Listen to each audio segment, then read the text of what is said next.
I was serving pot roast at Sunday dinner when my son Derek stood up and slammed his hand on my dining room table. "Mom, I'm done asking nicely.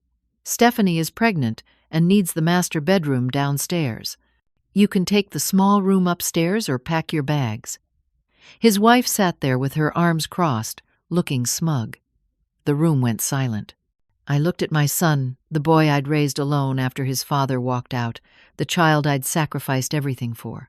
I carefully set down the serving spoon, wiped my hands on my apron, and said quietly, "I'll pack." Derek followed me down the hallway to my bedroom. My bedroom. The master bedroom I'd had for 32 years. Ever since I bought this house with money I'd saved working double shifts at the hospital.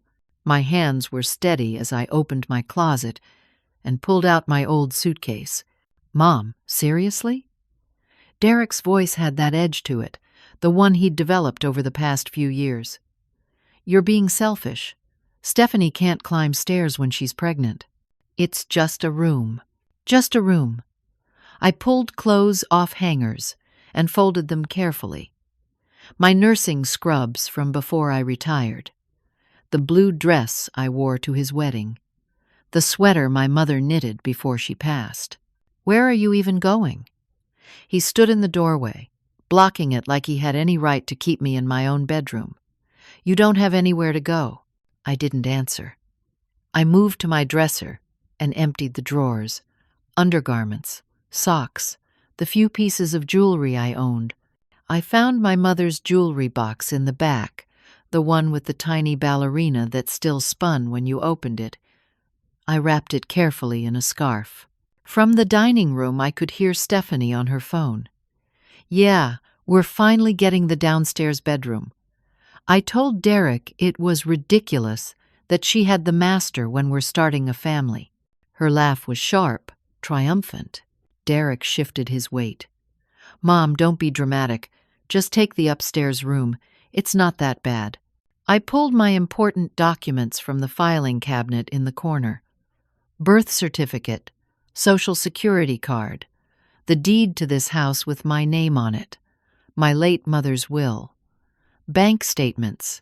I paused at the bank statements, something nagging at the back of my mind, but I was too numb to focus. I stuffed them in my purse. "You're really doing this?" Derek's voice rose. "You're really going to leave over a bedroom?" I finally looked at him. Really looked at him. When did my son become this person? When did he learn to speak to me like I was nothing? "You told me to pack my bags," I said quietly. "I'm respecting your wishes." I zipped the suitcase and carried it past him. He had to step aside. I made 2 more trips for boxes of personal items, photos, books, my mother's quilts. The neighbor's curtains twitched as I loaded my 10-year-old Honda. Mrs. Patterson from across the street stood on her porch, hand over her mouth. Derek followed me outside. "Mom, where are you going? You can't just leave." Stephanie appeared in the doorway, already measuring the master bedroom with her phone, probably planning her redecorating. She didn't even look at me. Derek stepped in front of my car as I opened the driver's door. "This is insane. You're overreacting. Just come back inside and we'll talk about this." "Move, Derek." "No. Not until you stop acting crazy." Something cold settled in my chest. "You demanded I give up my bedroom in my own house or leave. I'm leaving. Now move." He stared at me for a long moment, then stepped aside. I think he expected me to break down, to apologize, to beg him to let me stay in the upstairs room. I'd spent 67 years being what everyone needed me to be. Not anymore. I drove to the Hampton Inn off the highway and checked in for 3 nights. The room was generic, clean, impersonal. I sat on the bed and stared at the wall for a while, my mind blank. Then I remembered the bank statements I'd grabbed. I pulled them out and started going through them, thinking I should probably make sure I had enough money for a deposit on an apartment somewhere. That's when I saw them. The withdrawals. $200 here, 500 there, 300, 800, going back 6 months, all from my checking account, all unauthorized. I grabbed my purse and dumped it out, searching for my debit card. It was there. So, how? Then I remembered. 8 months ago, Derek said he wanted to help me organize my bills. He was so concerned, so caring. Mom, you're getting older. Let me help you set up automatic payments, make things easier. I'd given him my account information, trusted him. I grabbed my laptop and logged into my online banking.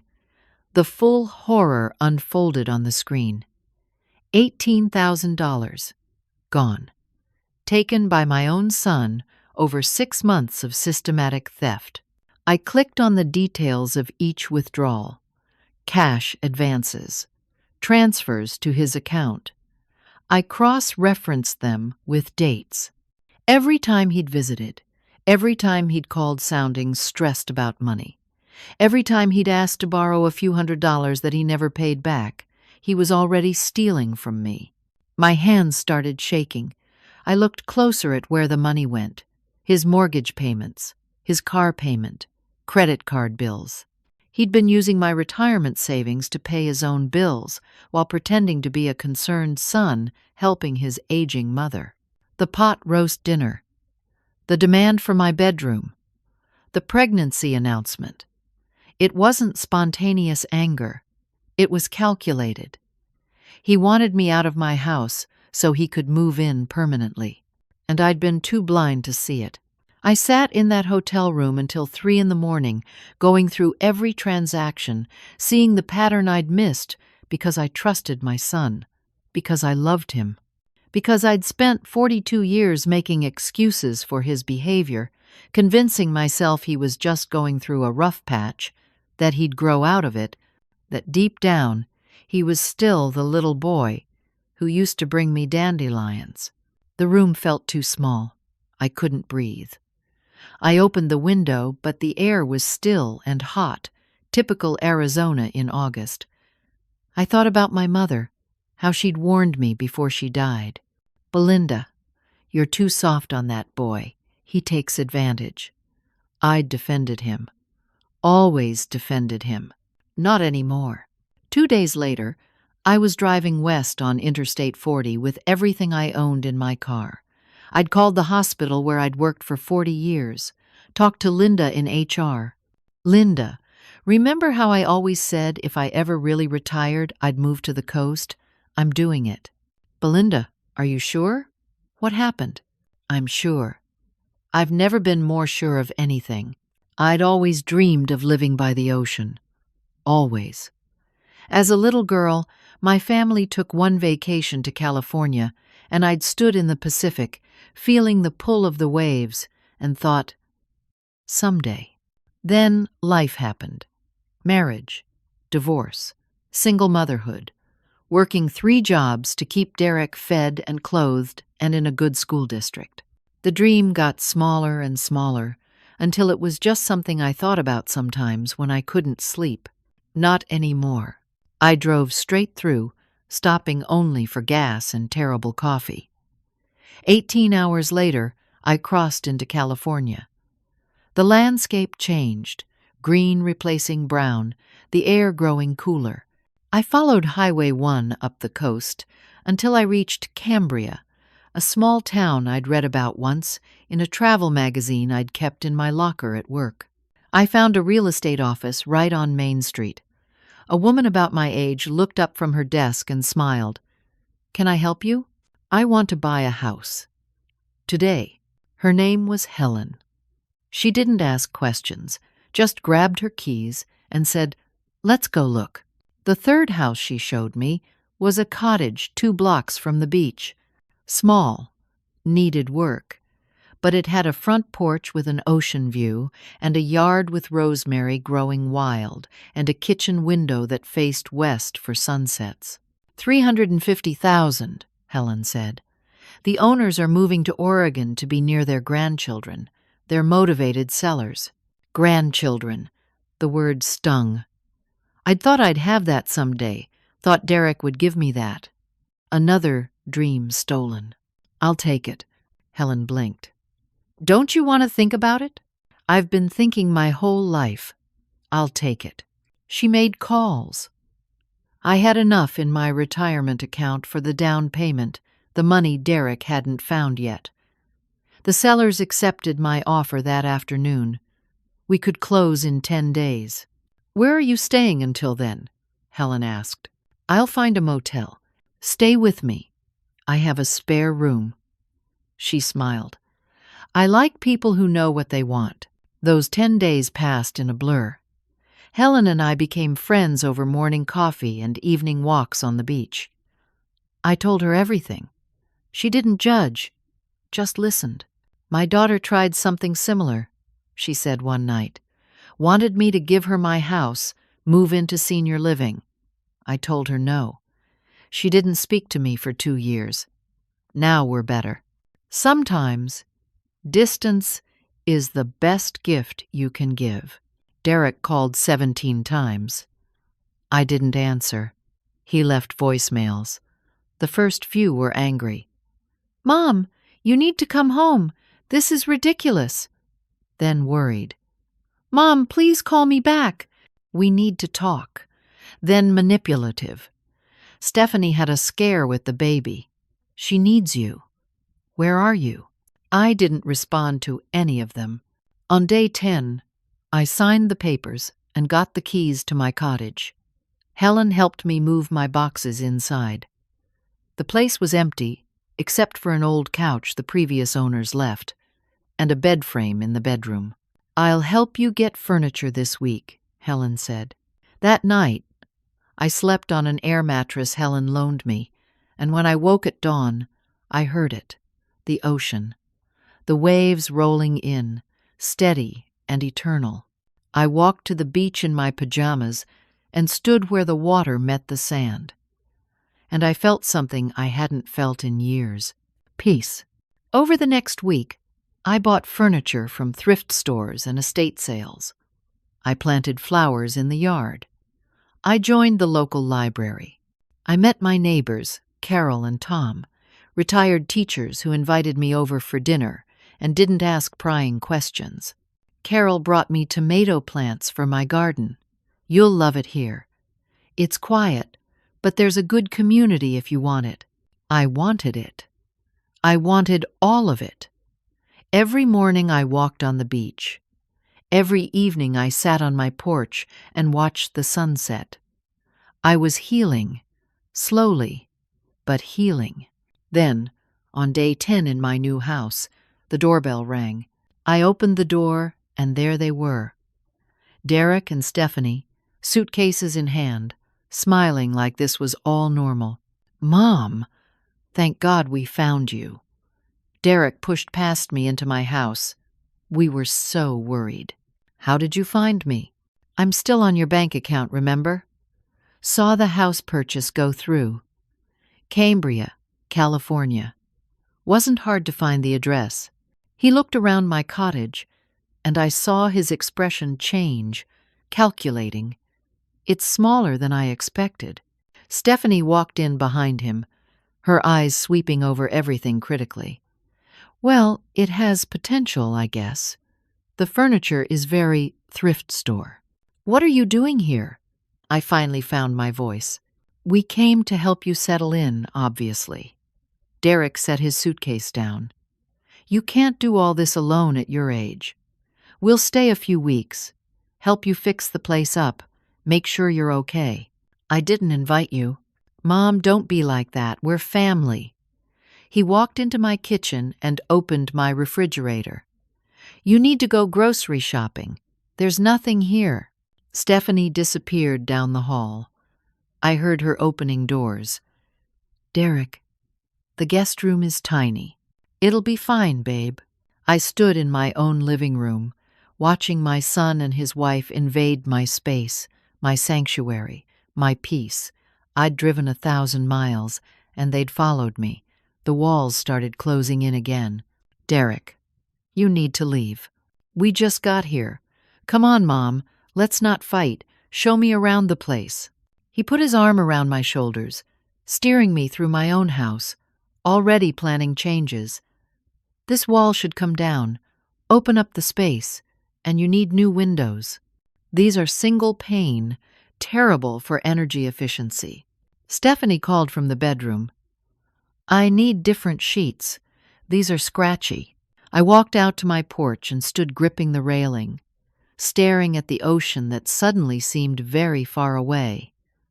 Carol was in her yard next door and caught my eye. She frowned, concerned. Behind me, I heard Derek on his phone. Yeah, we found her. She bought a place in California. We're going to stay a while, make sure she's settled. No, I'm not worried about work. I can do everything remote. My peace lasted 10 days. 10 days of freedom before he found me and took it all away again. By the end of the first week, Derek and Stephanie had completely taken over my house. Derek rearranged my furniture without asking. This flows better, Mom. Trust me. He moved my couch away from the window where I liked to read in the morning light. He repositioned my chairs, my tables, even my plants. Stephanie complained about everything. The water pressure was too low. The street was too quiet. The neighbors were too close. She treated me like I was the guest in my own home. Can you make us breakfast? Derek likes his eggs scrambled, not fried. And I need decaf coffee, obviously. For the baby. The baby. She touched her flat stomach constantly, sighing dramatically about morning sickness she clearly didn't have. I made breakfast. I did their laundry when Stephanie left it in heaps on the bathroom floor. I kept the house quiet because the baby needs rest. Derek borrowed my car every day. Just running errands, Mom. You don't need it, right? He'd come back hours later, never explaining where he'd been. They ate my food, used my utilities, left lights on and the thermostat at 68 degrees, even though I kept it at 74 to save money. My first electric bill in California was 3 times what I expected. On day 6, Derek sat me down at my own kitchen table for what he called a serious talk. Mom, I've been thinking about your situation here. My situation? He pulled out papers from a folder I hadn't seen him carrying. Legal documents. You're getting older. You bought this house on impulse. What if something happens to you? I think you should add my name to the deed. Just as a precaution. Just in case. I stared at the papers. They were real. He'd actually had a lawyer draw them up. No. Mom, be reasonable. I'm your only child. Eventually, this will be mine anyway. Doing it now just makes things simpler. Protects you from. From what? From making impulsive decisions. Like buying a house across the country without telling anyone. He pushed the papers closer. Sign these and we can all relax. I'll make sure you're taken care of. Get out. What? Get out of my house. Both of you. Now. Derek's face hardened. After everything I've done for you? After I drove all the way here to make sure you're okay? This is how you repay me? Everything you've done for me? My voice was shaking. You stole $18,000 from my bank account. I borrowed money you would have given me anyway. Without asking. That's called theft. He stood up, suddenly cold. Fine. We'll leave. But don't come crying to me when you realize you can't handle this place alone. They didn't leave. Instead, they launched what I can only describe as a guilt campaign. Stephanie started having complications. She needed bed rest. She needed constant attention. She moaned dramatically from the guest room. Derek pulled me aside. If anything happens to this baby because Stephanie is stressed, it'll be on you, Mom. Is that what you want? A dead grandchild? I waited on them hand and foot. I brought Stephanie meals in bed.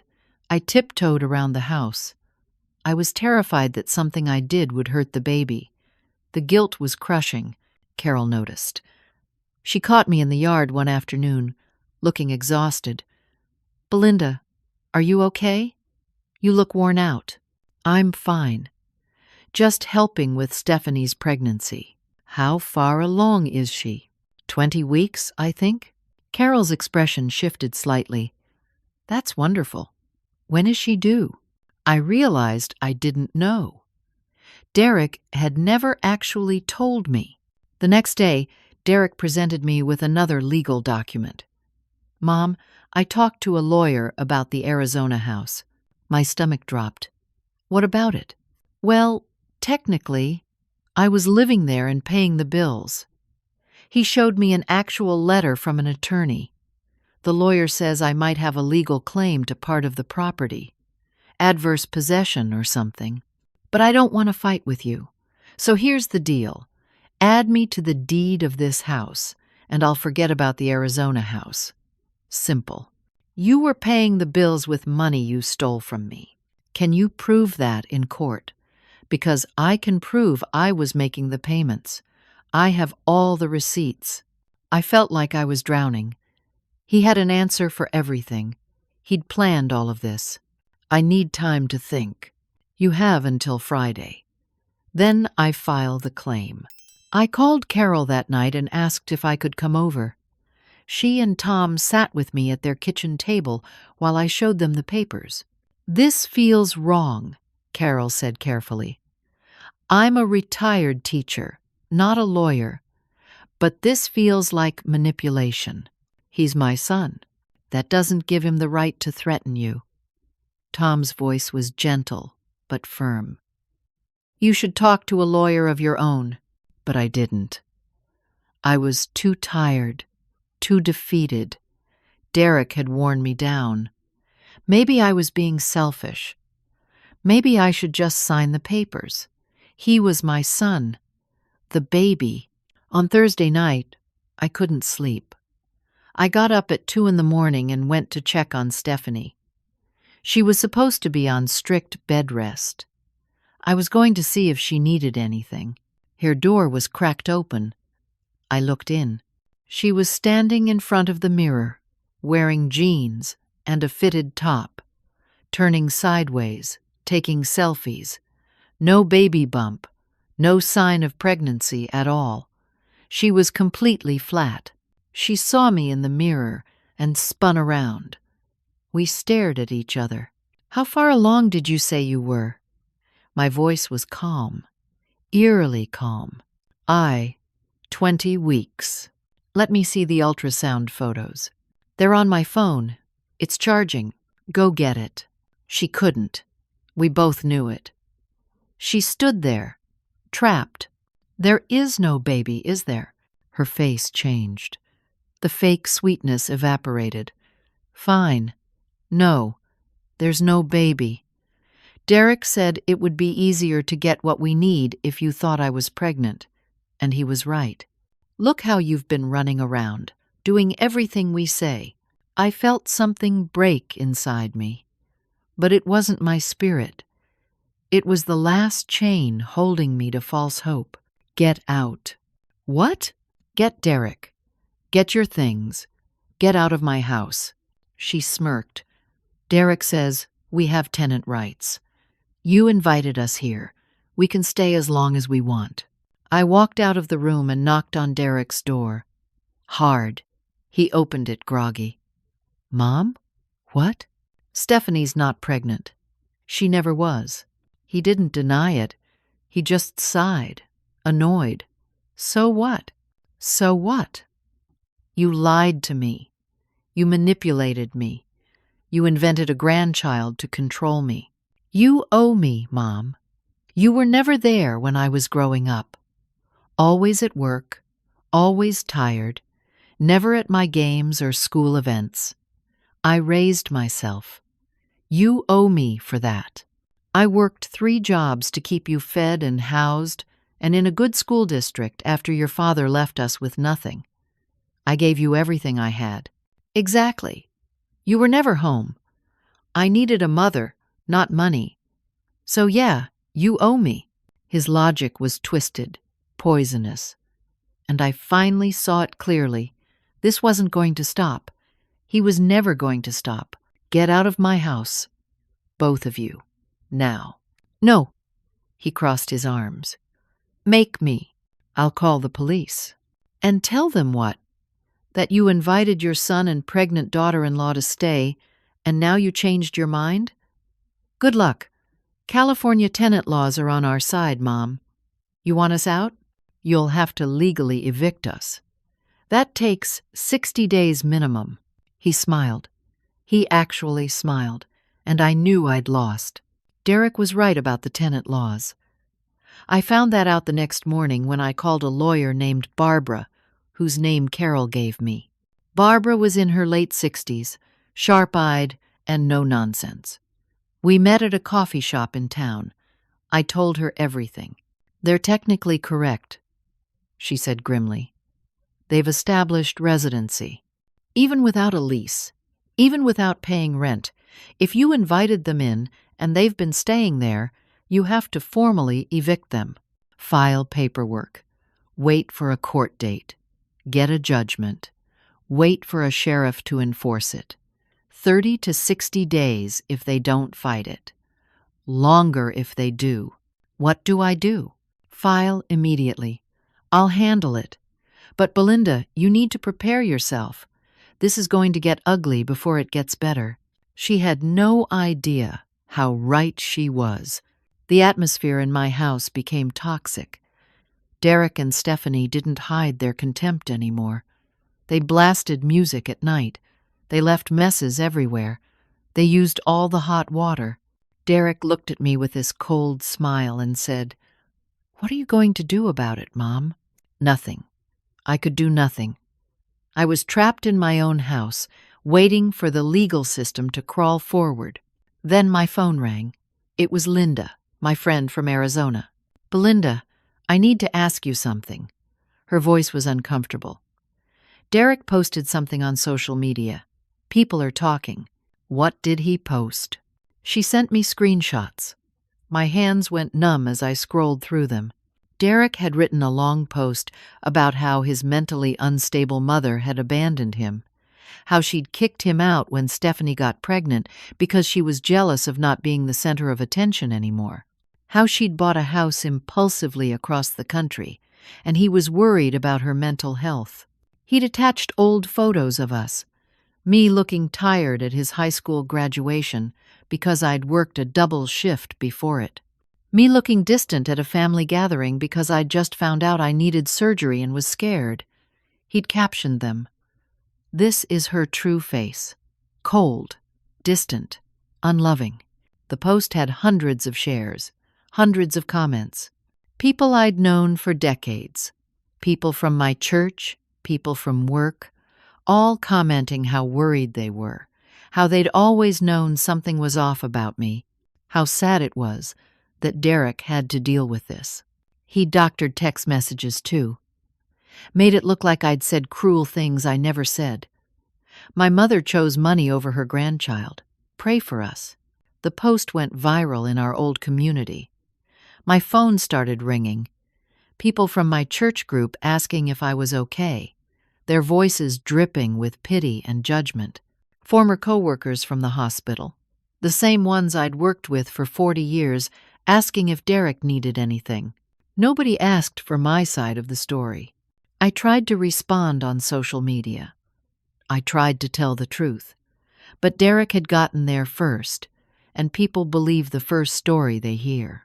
My attempts to defend myself just made me look defensive, unstable.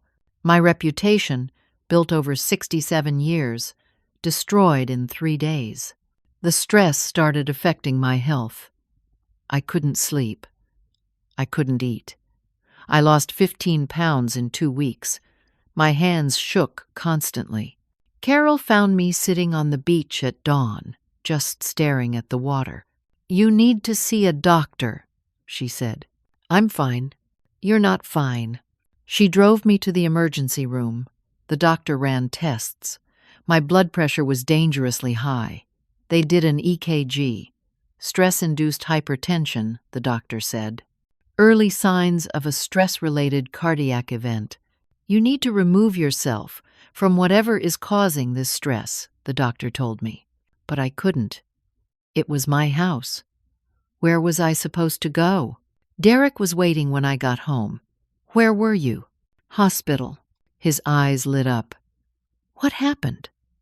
Are you okay? He sounded concerned, almost loving. For a moment, I thought maybe. Then, I saw him take a photo of me. I looked terrible, pale, exhausted, shaking. Just updating everyone on your condition, Mom, he said sweetly. People are worried. That photo would become evidence. 2 days later, I found papers taped to my front door, legal documents. I grabbed them and called Barbara. He did what? Her voice was sharp with anger. Derek had filed a legal claim. He was petitioning the court for conservatorship over me.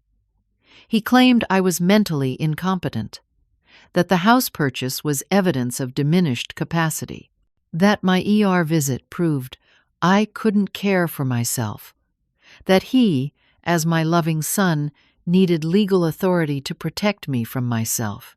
Conservatorship. He wanted control over my finances, my medical decisions, my entire life. He has witnesses, Barbara said grimly. His wife will testify. He's documented everything. He's been building this case. Can he win? If the judge believes him? Yes. Belinda? If he gets conservatorship, he controls everything. Your bank accounts, where you live, what medical care you receive. You'd lose your autonomy completely. The court date was set for 3 weeks out. Those 3 weeks were the longest of my life. Derek brought professionals to the house. A social worker he'd hired to evaluate the home. She walked through, taking notes. The environment seems tense, she wrote. She didn't note that the tension came from Derek's presence. He followed me around with his phone, recording everything. Here's Mom looking for her keys. I wasn't looking for them. He'd moved them. But on video, it looked like I was confused, forgetful. He documented every normal moment of aging and framed it as incompetence. I wrote a grocery list, evidence of memory problems. I took an afternoon nap, evidence of fatigue and weakness. I asked him to repeat something because he was mumbling, evidence of cognitive decline. He was building a case, brick by brick, to take away my freedom. Barbara worked around the clock. She got my complete medical records showing normal cognitive function. She arranged for a full cognitive evaluation. I scored perfectly. She hired a forensic accountant to trace the stolen money. That's when we found it. The accountant called Barbara, who called me. Belinda, sit down. What did you find? Derek hasn't just been stealing from you. He's been living in your Arizona house, and he's been renting out the bedrooms on Airbnb. The room spun. What? $4,000 a month for the last 6 months. $24,000 he pocketed without telling you. That's on top of the $18,000 he stole from your account. Total theft. $42,000. I couldn't speak. There's more. We subpoenaed his bank records for the conservatorship hearing. Every time you gave him money over the years, every loan, every gift, he spent it gambling. Online poker, sports betting. The forensic accountant traced nearly $90,000 you've given him over the past decade. None of it repaid. He saw you as an ATM. My son. My baby boy. The child I'd sacrificed everything for had spent a decade systematically robbing me. The morning of the court hearing arrived. I put on my best dress, the navy blue one I'd worn to Derek's wedding. My hands shook as I buttoned it. Carol drove me to the courthouse. Derek and Stephanie were already there, looking somber and concerned. Derek had 3 character witnesses with him. Friends who believed his social media campaign. People who'd never met me, but were ready to testify to my incompetence. Barbara arrived, with files and files of evidence. The bailiff called us in. The judge, a woman in her 50s with kind eyes and a serious expression, looked between us. I'll hear testimony starting with the petitioner. Mr. Derrick, you're seeking conservatorship over your mother, Belinda? Yes, Your Honor. Derrick stood up. He was wearing a suit. He looked respectable, concerned, loving. He took the stand, and he lied. He lied beautifully. Your Honor, this is the hardest thing I've ever had to do. Derrick's voice broke slightly. Perfect. My mother has always been forgetful, but over the past year it's gotten worse. She forgets conversations we've had. She makes impulsive decisions. I'm worried she's being taken advantage of. Can you provide specific examples? The judge leaned forward. She bought a house in California, just out of nowhere. Left her home of 32 years, her community, everything familiar. Drove across the country alone at 67 years old. When I found her, she'd lost weight, seemed confused about why I was concerned. He dabbed at his eyes. I'm terrified she'll hurt herself. Is your mother physically capable of living independently? She had to go to the emergency room recently. High blood pressure, stress. She can't handle the responsibility of homeownership. That's why I'm here. I love her. I want to protect her. The judge made notes. I see you have witnesses? Derrick's friends testified. They'd only heard his version. Derrick is so devoted. He's always talking about his mom, so worried. The social media posts broke my heart. Then Stephanie took the stand. She placed her hand on the Bible and swore to tell the truth. Derrick and I are expecting our first child, she lied smoothly. We wanted to be close to family, but Belinda has been hostile, unstable. She accused us of lying about the pregnancy. She threatened to call the police on us for no reason. We're scared for our safety and the babies.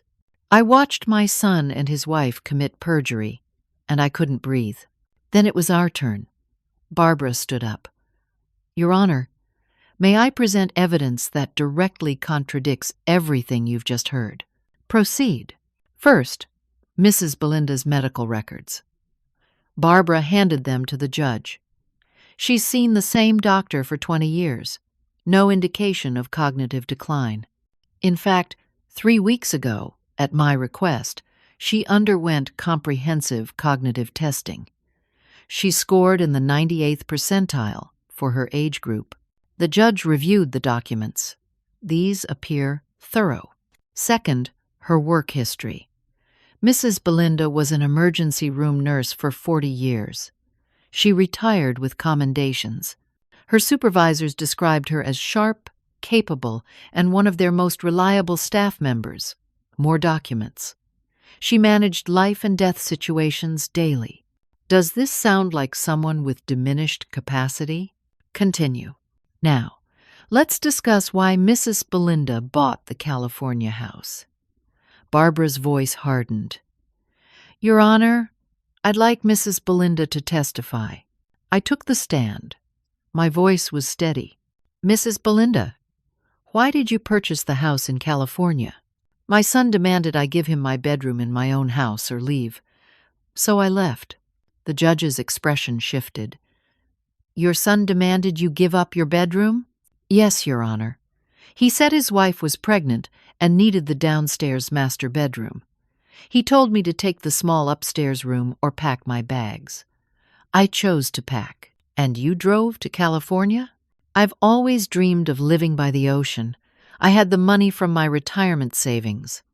I thought, if not now, when? I looked directly at the judge. I'm 67 years old. My son threw me out of my own home. I decided to finally live for myself. The judge nodded slowly.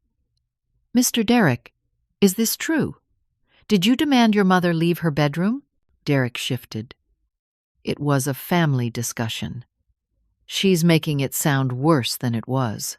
A family discussion that ended with your mother packing her belongings and driving 1,000 miles? He didn't answer. Barbara continued. Your Honor, now I'd like to present the financial evidence. She gestured to the forensic accountant, who took the stand.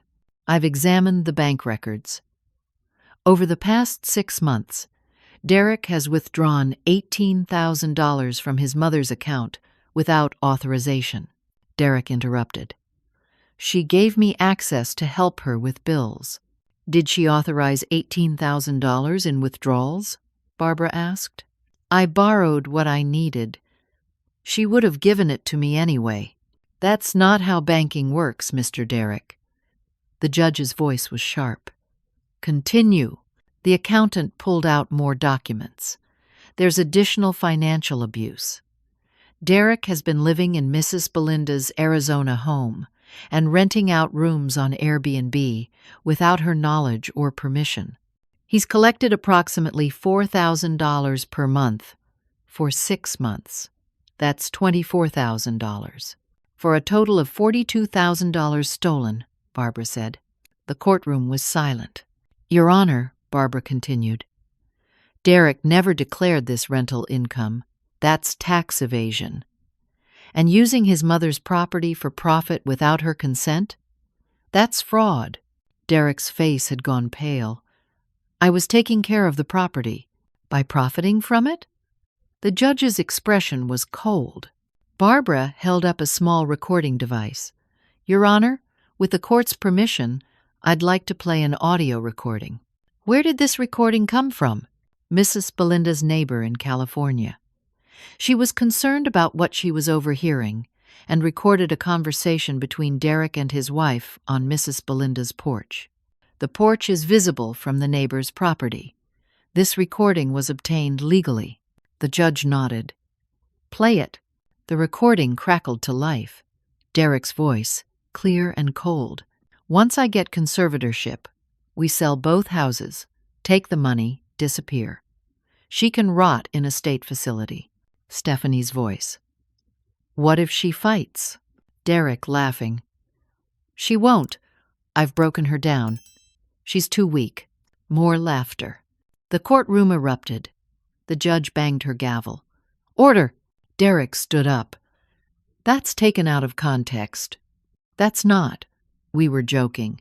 You were joking about defrauding your mother and abandoning her in a state facility. The judge's voice could have cut glass. I didn't mean. Sit down, Mr. Derek. Barbara wasn't finished. Your Honor, there's one more thing. The pregnancy. Stephanie's eyes went wide.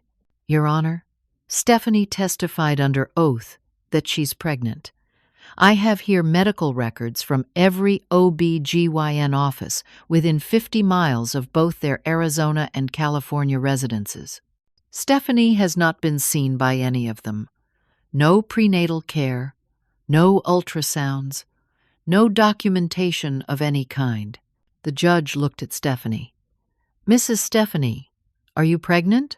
I mean, yes or no? The silence stretched. No, Stephanie whispered. I'm not pregnant. I never was. You committed perjury in my courtroom. It was Derek's idea.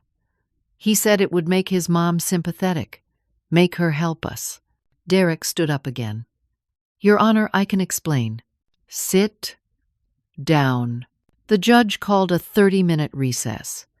I sat in the hallway, shaking. Carol held my hand. Barbara paced, confident. When we returned, the judge had clearly made her decision. I've reviewed all the evidence presented today. Mr. Derek, you're not seeking conservatorship to help your mother. You're seeking to commit elder financial abuse on a systematic scale. Your petition is denied. Derek slumped. Furthermore, I'm referring this case to the district attorney's office for investigation of potential criminal charges, including elder financial abuse, fraud, perjury, and tax evasion. Your Honor, please. Derek's voice was desperate. I'm issuing an immediate restraining order.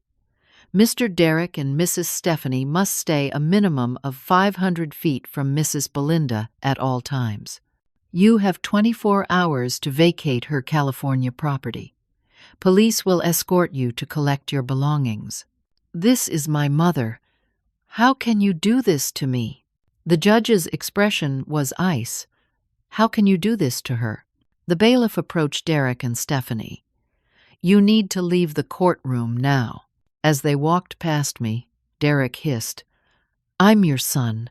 How can you do this to me? I stood up and looked him in the eye. For the first time in months, I felt strong. I gave you everything. I worked myself to exhaustion to raise you after your father left. I went without so you could have. I sacrificed my health, my dreams, my entire life for you. And you repaid me with cruelty and theft. My voice didn't shake. You're right. You're my son. That's why this breaks my heart. But I won't let you destroy me. He stared at me, and for just a moment, I thought I saw something. Shame, maybe. Regret. Then it was gone, and he turned and walked away. 2 police officers escorted Derek and Stephanie to my house. They supervised as they packed their belongings. Carol and Tom stood on their porch, watching. When Derek's car finally pulled away, Carol started clapping. Then Tom, then other neighbors I'd met. They'd all seen what was happening. They'd all been waiting for this. I walked into my house. It was trashed. They'd destroyed things before they left. Broken dishes, stained carpets, holes punched in walls. It would cost thousands to repair, but it was mine. Completely, legally, safely mine. I walked through the house, to the back door, and down the path to the beach. The sun was setting, painting the sky orange and pink and purple. I sat down in the sand and watched the waves roll in, steady and eternal. And then I cried. Not from sadness, from relief. The weight that had been crushing me for months, years, maybe my whole life, was finally gone. I cried until there were no tears left. Then I sat in the sand and watched the ocean and felt, for the first time in as long as I could remember, free. The weeks after the court hearing felt surreal. I'd wake up every morning expecting to see Derek in my kitchen or hear Stephanie complaining from the guest room. But they were gone. The restraining order was real. They couldn't come within 500 feet of me. The district attorney's office moved quickly. A prosecutor named James called me 3 days after the hearing.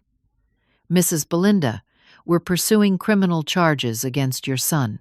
Elder financial abuse, fraud, attempted conservatorship fraud. These are serious felonies in California. What does that mean? If convicted, he's looking at potential prison time. But he'll likely be offered a plea deal. I wanted to keep you informed throughout the process. Derek was offered a deal 2 weeks later. Plead guilty to elder financial abuse. Repay all stolen money, $42,000, on a payment plan. 5 years probation. 200 hours of community service. The restraining order would remain in effect for the full 5 years. He took it. The alternative was a trial he'd certainly lose and potentially years in prison. James called me when the deal was finalized. He'll be making monthly payments of $700 until the debt is paid. It'll take 5 years. $700 a month. For 5 years. He'd have to work for it. Actually work. Instead of stealing from his mother. I felt no satisfaction. Just a deep, bone-tired sadness. This was my son. The baby I'd held, the child I'd raised. And it had come to this, but I couldn't dwell on it. I had my own life to rebuild. The Arizona house sold quickly. The market was good, and despite the damage from Derek's Airbnb renters, It went for $420,000. After paying off the remaining mortgage, I netted $260,000. I used part of it to renovate the California cottage. New roof, updated kitchen, fixed the damage Derek and Stephanie had caused, painted every room in colors that made me happy. Soft blues and greens, like the ocean. I hired a financial advisor named Patricia, a woman in her early 60s who'd helped Carol and Tom. "Let's make sure you're secure," she said. We set up an emergency fund, invested the remainder of my money wisely. For the first time in my life, I wasn't worried about bills. The social media situation resolved itself in an unexpected way. Linda, my friend from Arizona, couldn't stay quiet anymore. She posted the court documents. All of them. Derek's theft, the fake pregnancy, the recording, the restraining order. "This is the truth about Derek," she wrote. "Belinda is a victim, not a villain. If you spread his lies, you owe her an apology." The post went viral. Suddenly, everyone who'd believed Derek felt foolish. I received dozens of messages, apologies from church members, former co-workers expressing shame, people I'd known for decades saying they should have asked for my side. Some of the apologies felt genuine, others felt performative. I accepted them all graciously, but didn't forget who had stood by me and who had believed lies without question. Some people never apologized. My former pastor, 2 women I'd considered friends. They just pretended nothing had happened. I deleted them from my life as easily as pressing a button. I was learning. You can't control who people choose to believe.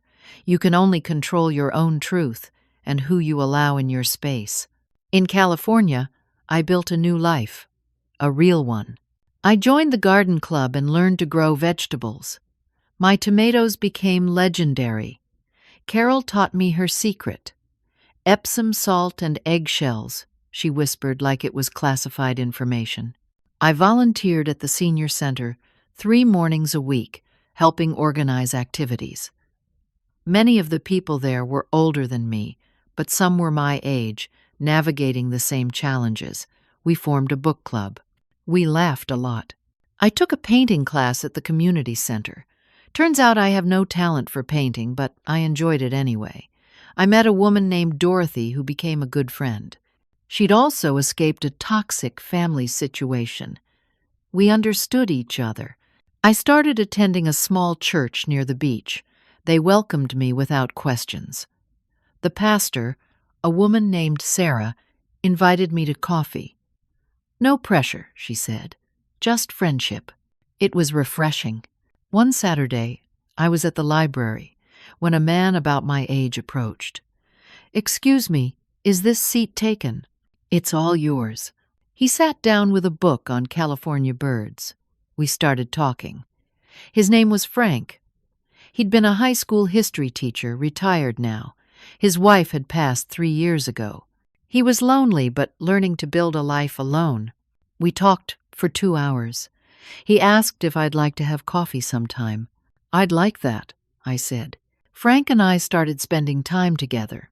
Nothing serious. We'd walk on the beach, go to bookstores, have dinner. It was nice to have companionship without pressure or expectations. He knew about Derek. I'd been honest. He understood. "My daughter hasn't spoken to me in 5 years," he admitted one evening. "I didn't support her marriage. I was wrong. I apologized, but she won't forgive me." He looked sad. "Sometimes there's too much hurt to fix." I took his hand. "Sometimes there is." My life became simple, quiet. Morning walks on the beach, watching seals pop up in the water. Afternoons in my garden. Evenings on my porch with a book and the sound of waves. Dinners with Carol and Tom. Game nights with friends. Church on Sundays. I saw a therapist named Ruth for 6 months. She helped me work through the betrayal, the guilt, the grief. Did I fail as a mother? I asked during one session. You gave him everything. He chose what to do with that. His choices are not your failure. But where did I go wrong? Maybe you were too giving. Maybe you didn't set boundaries. Maybe you made mistakes. All parents do. Ruth leaned forward. But Belinda, at some point, adults are responsible for their own choices. Derek is 42 years old. This isn't about your parenting. This is about who he chose to become. It helped. Slowly, I started to forgive myself for things that weren't my fault. Derek lost his house in Arizona. Without my money, he couldn't make the payments. Stephanie left him 2 months after the court case. She wanted a man with money, not a man with probation and debt. I heard this through Linda, who still lived in our old neighborhood. I felt a small, guilty flicker of satisfaction, then immediately felt ashamed of it. You're human, Ruth said when I told her. You can acknowledge that part of you is glad he's facing consequences. That doesn't make you a bad person. Derek was working 2 jobs to make the restitution payments. $700 a month. He'd never have to think about where it was going. To me, to repay what he stole. 8 months after the court case, a letter arrived. Not to me directly, but through Barbara. Derek couldn't contact me because of the restraining order, but his lawyer sent it through mine. I almost threw it away. Then I opened it. Mom, I know you probably won't read this. I know I don't deserve for you to. But I need to say it anyway. I'm sorry. I'm sorry for everything. The lies, the manipulation, the theft, all of it. You deserved better. You deserved a better son. I can't explain why I did what I did. Resentment, maybe. Entitlement. I convinced myself you owed me because you worked so much when I was growing up, but you were working to take care of me. I know that now. I was wrong about all of it. I don't expect you to forgive me. I don't expect anything. I just wanted you to know that I see now what I couldn't see before. You were a good mom, the best you could be. I was the failure. Not you. I'm sorry. I read it 3 times. Then I folded it carefully and put it in a drawer. I didn't respond. I wasn't ready. Maybe I'd never be ready. The wound was still too fresh, the betrayal too deep, but I kept the letter. Because somewhere under the cruelty and the greed, that was still my son. And maybe someday, years from now, I'd be ready to respond. Or maybe I wouldn't, and I was learning that both were okay. It's been a year now since that Sunday dinner when Derek told me to pack my bags. A year since my life exploded and then slowly, painfully, beautifully rebuilt itself into something I never imagined. I'm sitting on my porch right now, watching the sun set over the Pacific. My garden is full of vegetables and flowers. The cottage is painted the exact shades I love. Inside, there's a bookshelf full of books I want to read, art I chose myself, furniture that fits my life. Tomorrow, Carol and I are driving up the coast to visit a seaside town she loves. Next week, I'm taking a watercolor class. Frank and I are going to a concert on Friday. My life is full, but not crowded. Busy, but not overwhelming. It's mine. I think about Derek sometimes. Wonder how he's doing. Whether he's really changed or just sorry he got caught. Whether he thinks about me with regret or resentment. I'll probably never know. The restraining order has 3 more years, and even after that I don't know if I want contact. Ruth, my therapist, asked me in our last session, "What did you learn from all this?" I thought about it for a long time before I answered. I learned that love without boundaries isn't love. It's enabling. I spent my whole life believing that being a good mother meant sacrificing everything, accepting everything, forgiving everything. No limits, no lines, just constant giving. And now? Now I know that was wrong. I taught Derek that my needs didn't matter, that he could take, and I'd always give more. I thought that was love, but really, it was teaching him to disrespect me, teaching him that I had no value beyond what I could provide for him. I paused, watching the waves through Ruth's window. But I also learned it's never too late to choose yourself. I thought leaving my house meant losing everything. Instead, I found myself. This cottage, this ocean, this peace, they were always waiting. I just had to be brave enough to walk away from what was destroying me. Ruth smiled. What would you say to other women in similar situations? I'd say you're not selfish for protecting yourself. You're not cruel for setting boundaries. You're not a failure for walking away from abuse, even when it's from someone you love. Especially when it's from someone you love. I stood up and walked to her window, looking out at the California coast. Sometimes the greatest act of love is saying no.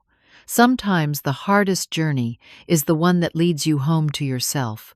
And sometimes the people we love most become people we can't have in our lives. That's not failure. That's survival. You've come a long way, Ruth said softly. I have. And I'm not done yet. That was 3 months ago. I don't see Ruth anymore. I graduated, she joked, but her words stayed with me. The women who might hear my story, who might be sitting in their own kitchens or living rooms or cars right now, dealing with their own versions of Derek, I want them to know something. You are not alone.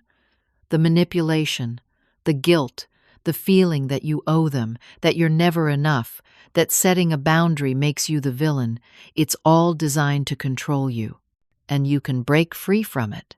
It won't be easy. It'll be the hardest thing you ever do. People might not understand. They might believe the lies told about you. You might lose relationships you thought were solid. You might face financial hardship. You might be scared and lonely and doubt yourself 1,000 times. But on the other side of that fear is freedom.